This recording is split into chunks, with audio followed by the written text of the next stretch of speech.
Olá, meu nome é Luísa e eu faço dupla com o João Vitor e a gente vai apresentar um pouquinho os padrões de projetos. O primeiro padrão de projeto que eu vou apresentar é o Command. E explicando um pouquinho do conceito, ele é uma solução usada para encapsular uma solicitação, um comando, como um objeto, permitindo que você parametrize métodos, filas de solicitações e suporte operações que podem ser feitas e desfeitas. Fazendo uma analogia com o mundo real, a gente tem, vamos supor, que após uma longa caminhada você chega a um restaurante. E aí um garçom chega, se aproxima e recebe seu pedido. E ele escreve seu pedido em um pedaço de papel. E aí a partir disso ele vai até a cozinha e prende o seu pedido em uma parede. Depois de um tempo, o pedido vai chegar até o chefe, que vai ler o pedido e cozinhar a refeição de acordo com ele. E aí o cozinheiro coloca a refeição em uma bandeja junto com o pedido. E o garçom vai pegar a bandeja e verifica o pedido para garantir que é aquilo realmente que você queria e o leva para a sua mesa. O pedido no papel serve como um comando, e ele permanece em uma fila até que o chefe esteja pronto para servi-lo. Esse pedido contém todas as informações que são relevantes e necessárias para cozinhar a refeição. Ele permite ao chefe começar a cozinhar imediatamente, ao invés de ter que ir até você para clarificar os detalhes do pedido pessoalmente. Agora falando um pouquinho sobre o diagrama de classe. Primeiro nós temos a classe remetente, que é também conhecida como invocadora ou invoker, e ela é responsável por iniciar os pedidos. Essa classe deve ter um campo para armazenar referência para um objeto comando. O remetente aciona aquele comando ao invés de enviar o pedido diretamente para o destinatário. Observe que o remetente não é responsável por criar o objeto comando. Geralmente ele é pré-criado através de um construtor do cliente. A partir disso, nós temos a interface comando, que geralmente declara apenas um único método para executar o comando, que é o execute. E aí nós temos os comandos concretos, que são os concrete command 1 e o concrete command 2. Esses comandos concretos, eles implementam vários tipos de pedidos. Um comando concreto não deve realizar o trabalho por conta própria, mas sim passar a chamada para um dos objetos da lógica do negócio. Porém, para simplificar o código, essas classes podem ser fundidas. E aí, os parâmetros necessários para executar um método em um objeto destinatário podem ser declarados como campos no comando concreto. E aí você pode tornar objetos comando imutáveis ao permitir que eles apenas inicializem esses campos através do construtor. E temos a classe destinatária, que é a receiver, e ela contém a lógica do negócio. Quase qualquer objeto pode servir como destinatário. A maioria dos comandos apenas lida com os detalhes de como um pedido é passado para o destinatário, enquanto que o destinatário em si vai executar o verdadeiro trabalho. E por fim, nós temos a cliente. Esse cliente é o que cria e configura os objetos comando concretos. Ele deve passar todos os parâmetros do pedido, incluindo uma instância do destinatário para o construtor do comando. Após isso, o comando resultante pode ser associado com um ou com múltiplos destinatários. Agora eu vou um pouquinho do código. Então, nesse exemplo que a gente fez aqui, a gente pegou uma explicação bem simples, que seria, vamos imaginar que existe um controle remoto que pode ligar e desligar uma TV. E aí, para cada botão do controle remoto, a gente pode criar um comando. No padrão command, cada ação, que seria no caso ligar a TV e desligar a TV, é transformada em um objeto comando, que sabe quem deve executar a ação e qual ação realizar. Quem deve executar a ação, nesse caso, é a TV, e a ação que vai ser realizada vai ser ligar ou desligar. Assim, o controle remoto não vai precisar saber como ligar ou desligar a TV, ele apenas vai enviar o comando para ser executado. Primeiro nós temos a inicialização da main, que é onde todo o processo começa, aqui nesse método. Primeiro a gente vai criar uma instância de TV, que é o nosso receiver, e ele vai ser o objeto que vai executar as ações. E aí, a partir disso, nós criamos dois comandos, que seriam de ligar a TV e o de desligar a TV. E eles são os que encapsulam as ações de ligar e desligar a TV, como o próprio nome diz. E aí a gente vai criar o nosso invoker, que é o controle remoto, que ele é criado basicamente para executar os comandos. A partir disso, a gente tem um método que se chama setCommand, que é um método do controle remoto, e ele vai definir qual comando vai ser executado quando o botão for pressionado. Nesse caso, a gente está definindo como ligar,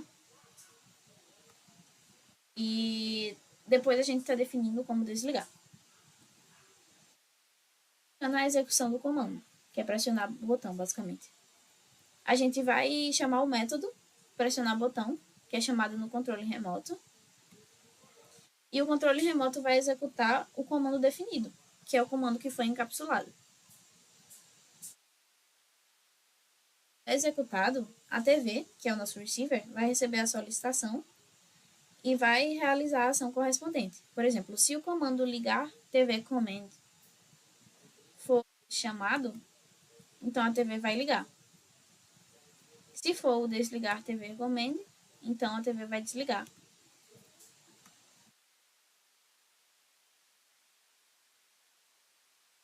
É basicamente isso. A nossa main é onde a gente cria a nossa TV, a gente cria os comandos que são vinculados à TV, que são ligar TV e desligar TV.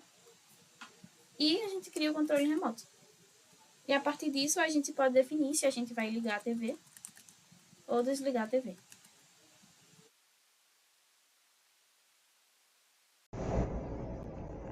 Boa noite, meu nome é João. Eu vou apresentar sobre o padrão de projeto Bridge. Eu vou começar primeiro pelo conceito do que é um padrão de projeto Bridge, que é um padrão de projeto estrutural que permite que você divida uma classe grande ou um conjunto de classes intimamente ligadas em duas hierarquias separadas, que seriam a abstração, que é a interface de alto nível que os clientes utilizam, ou a implementação, que é a parte concreta que realiza as operações especificadas pela abstração. No caso, a Bridge desacopla essas duas partes, permitindo que ambas evoluam independentemente uma da outra. Agora vamos ver também a analogia com o mundo real. Como podemos usar esse padrão no nosso dia a dia. A gente vai pegar de exemplo um controle remoto que pode ser utilizado em vários tipos de dispositivos, como TVs ou sistemas de som. O controle remoto seria, no caso, a abstração, que envia os comandos como ligar, desligar, alterar o volume, mudar de canal. E os dispositivos seriam a implementação, como a TV ou o sistema de som sabe usar esses comandos, cada um. Somente que você pode trocar tanto de controle remoto quanto de dispositivo, sem alterar o que cada parte faz. Aqui temos o diagrama de classe, começando pela abstração, que é a interface ou classe base que define métodos de alto nível que o cliente utiliza. Depois vamos para a implementação, que será a interface que define os métodos específicos que serão utilizados pela nossa abstração. Logo após iremos para a implementação concreta, que é realmente onde implementa a interface executando as operações específicas que a abstração pediu. Logo depois vamos para a abstração refinada, que seria estende a abstração para adicionar funcionalidades específicas. Terminamos com o cliente, que é o que interage com a abstração usando seus métodos sem saber como as operações são executadas internamente pela implementação.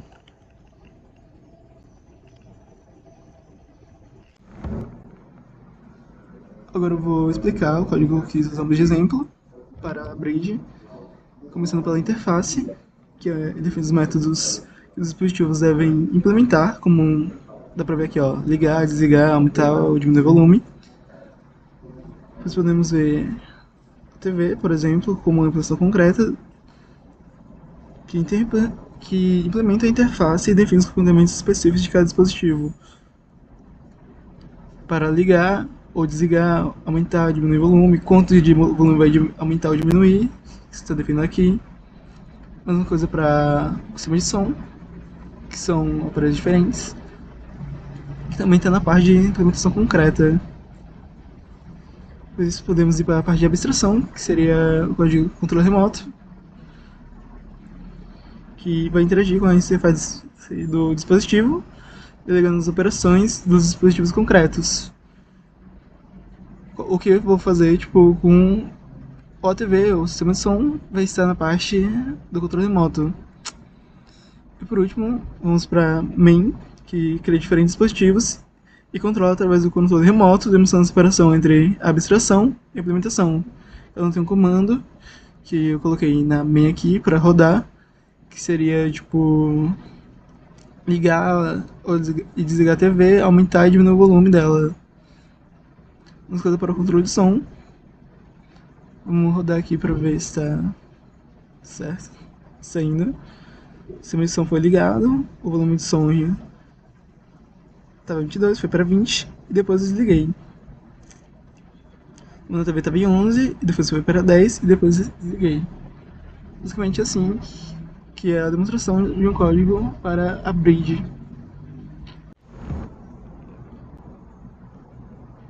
E aqui temos o padrão de projeto Builder, que é um projeto criacional que permite construir objetos complexos passo a passo, como podemos aqui no conceito.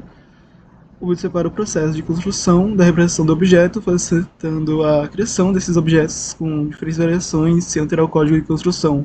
Permite construir um objeto em etapas definidas, adicionando funcionalidades conforme o necessário. Também o conceito do Builder. Em analogia com o mundo real, aqui, podemos ver aqui a construção de vários tipos de casa.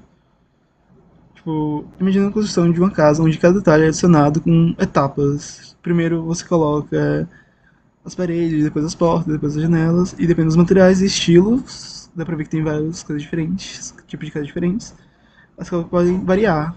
Por exemplo, aqui temos uma casa de madeira, uma casa que é uma joia, ou um castelo de pedra.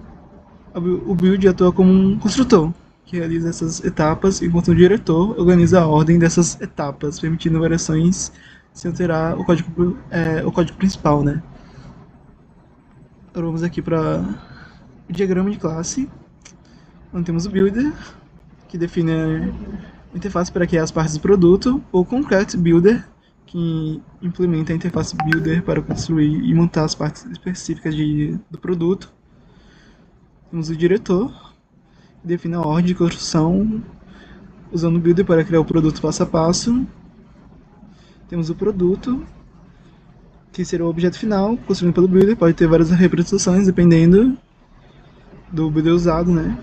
Temos o cliente, seria a classe que cria o diretor e um build específico, e usa o diretor para construir um produto final, e o cliente que decide qual build usar e solicita ao diretor a construção do projeto desejado. Agora eu vou passar para minha colega Luísa. Olá, eu vou apresentar o código do Builder. Foi bem simples. Basicamente, a gente tem uma classe carro, que tem as propriedades como marca, modelo, ano e cor. E a gente vai ver agora como usar o padrão para criar um objeto carro. Basicamente, a gente tem a classe carro, que vai ter o construtor privado, que vai receber um objeto do tipo builder, aqui. E aí, a gente vai ter a classe builder, que vai fornecer os métodos para a gente definir cada propriedade. E cada objeto vai... Cada método, no caso, vai retornar this, e vai permitir que a gente faça chamados encadeados. Por exemplo, a marca vai retornar a marca, o modelo retorna o modelo. E aí, no método build, a gente vai criar uma nova instância de carro. Aqui na main, a gente pode ver que a gente vai usar o builder para criar um novo objeto tipo carro. E isso funciona de forma clara e legível. A gente só vai criar um carro usando o builder e a gente vai setar uma marca, um modelo, um ano e um. E se a gente rodar aqui, a gente pode ver que ele realmente vai criar aqui. Esse padrão, ele é muito útil em situações que você vai ter muitos parâmetros opcionais, porque evita a criação de múltiplos construtores. E a gente faz isso de forma fluente e legível. É basicamente isso. Obrigada.